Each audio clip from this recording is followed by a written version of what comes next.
안녕하세요. 이번 저널 발표를 맡은 석사과정 안우석입니다. 제가 발표할 논문은 Differential Insular Cortex Activation During Reward Anticipation in Major Depressive Disorder with and Without Anxiety로 해당 논문은 MDD 환자 중 불안장애를 가진 환자와 그렇지 않은 환자군을 비교한 논문으로 현재 진행하고 있는 스팀 과제의 피험자군과 거의 유사한 피험자군이 선정되어서 발표하게 되었습니다. 본 논문은 2025년 Biological Psychiatry, Cognitive Neuroscience and Neuroimaging에 기재된 논문으로 해당 저널은 임팩트 팩터 5.7이고 뉴로사이언스 부문에서 Q1에 랭크된 논문입니다. 인트로의 첫 번째 문단에서는 MDD 환자에서 보상에 대한 기대 효과의 감소를 EEG와 ERP를 통해 확인할 수 있다고 합니다. 그 다음 문단에서는 전두엽과 측두엽 사이의 깊은 곳에 위치한 뇌 섬엽에 대해 설명하고 있는데 이 뇌 섬엽은 보상을 예측하고 기대하는 것에 대해 중요한 역할을 수행한다고 합니다. 다음은 이 뇌 섬엽의 하위 영역들에서도 서로 다른 기능적 역할을 수행한다고 언급하였습니다. 그리고 SPN이라는 것을 설명하고 있는데 이는 예측되는 보상이나 피드백 등이 나오기 수백 밀리세컨드 동안 발생하는 ERP라고 합니다. ERP의 일종이라고 합니다. 이 SPN은 신경학적인 예측과 관련한 메커니즘을 반영하고 예측되는 특정 사건에 대한 동기를 얼마나 특정 피험자가 중요하게 생각하는지에 따라 반영된다고 합니다. 다음 문단에서는 감정 처리와 앞서 말씀드린 뇌 섬엽에서의 활동을 연관지어 언급하였습니다. 이때 주로 슬픈 감정에 대해 주로 반응하는 편인데 이로 인해 MDD 환자들에서는 뇌 섬엽의 활동이 다르게 나타난다고 합니다.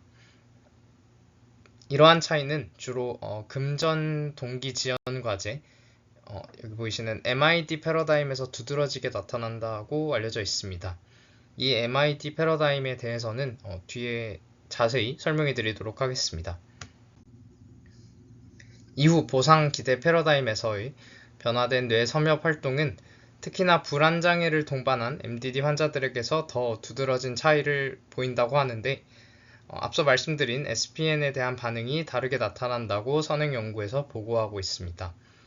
이러한 것들을 기반으로 인트로의 마지막 문단에서는 뇌 섬엽 활동에 대한 연구를 확장하고자 하였고 선행 연구를 기반으로 하여 MRI를 활용할 때 보통 사용하는 보상 기대 패러다임인 MID 패러다임을 EEG-ARP 중 하나인 SPN으로 적용시켜 일반 MDD와 불안 증상을 가진 MDD를 비교하였습니다. 실험에 참여한 피험자는 정상인 대조군 38명과 전체 MDD 환자 158명이 참여하였습니다. 여기서 MDD 환자는 DSM-4와 5, 프로미스 우울 불안 척도, PHQ-9, 오아시스에 의해 진단되었고 이를 통해 MDD만 가진 환자는 53명, 불안 장애도 가진 환자는 108명이 최종적으로 참여하게 되었습니다.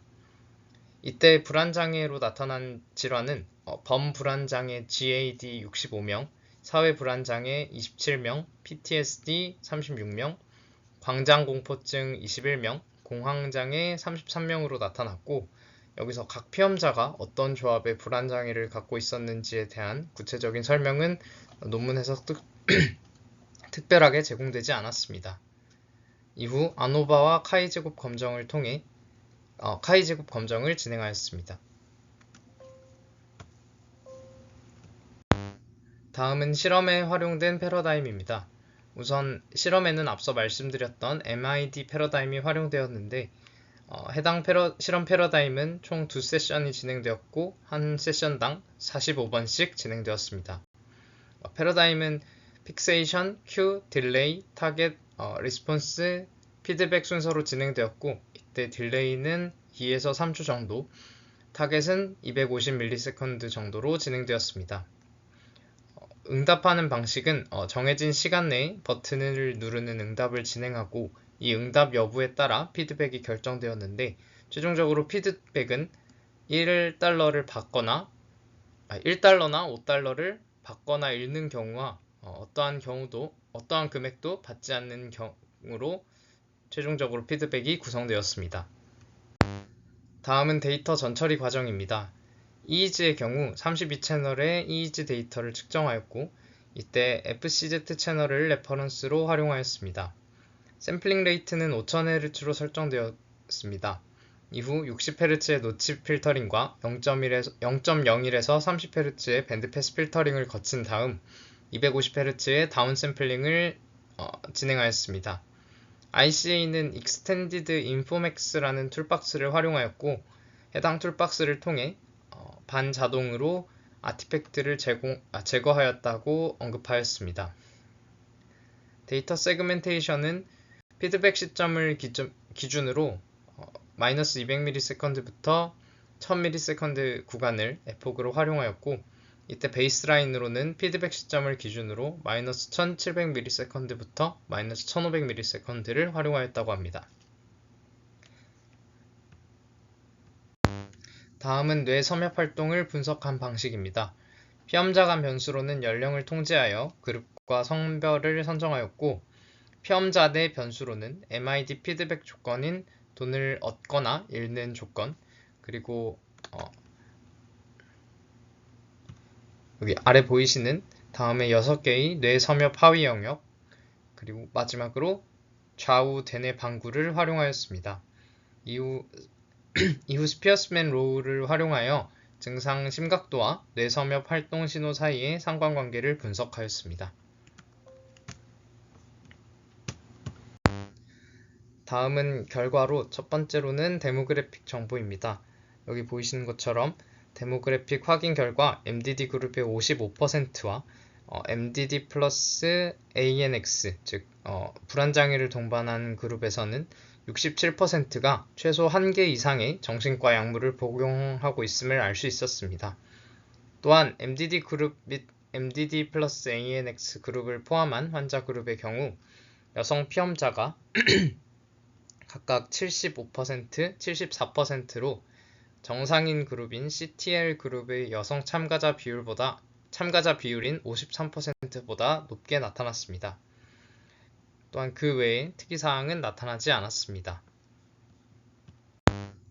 다음은 MID 과제의 게인과 로스에 따라 분류한 뇌섬엽 활동의 결과로 위에 보이시는 A는 소스 레벨에서의 뇌섬엽 활동을 시각화한 그림으로 EEG 신호를 MRI 정보 위에 투영한 그림이고 밑에 보이시는 B그래프는 시간에 따른 뇌의 통계적 활성도 지도인 이 DPMS에 대한 결과로 뇌섬엽 하위 영역 전체의 활동 신호의 평균에 대해 각각 게인과 로스 조건으로 분류한 그래프입니다. 여기서 또한 A 그림에서 보이시는 위쪽의 노란색 박스는 게인 조건이고 아래쪽에 보이시는 파란색 박스는 로스 조건으로 봐주시면 될 것 같습니다. 먼저 여기서 좌방구의 경우는 거의 활성화가 되지 않는 것처럼 보이는데 이는 보상을 기대하는 상황에서는 주로 우측 뇌섬엽에서의 역할이 강조되기 때문이라고 논문에서 언급하였습니다. 또한 전반적인 모든 조건에서 주로 이 도르살 인슐라 영역이 활성화되었는데 해당 영역은 정서적 예측과 행동에 대해 주로 활성화되는 영역으로 해당 부위에서의 활성화는 외부 자극에 대해 주의하고 준비하고 있음을 시사한다고 합니다. 우선 개인 조건부터 확인해보면 정상인 대조군인 CTL의 경우 뇌섬엽의 전반적인 모든 부위에서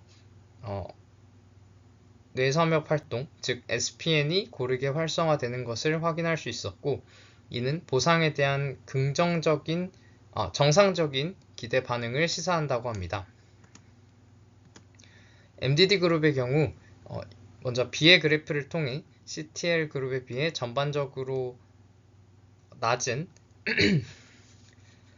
뇌섬엽 활동을 확인할 수 있었고 CTL 그룹에 비해 여기 이 하이퍼그래뉴 인슐라 라지 G와 이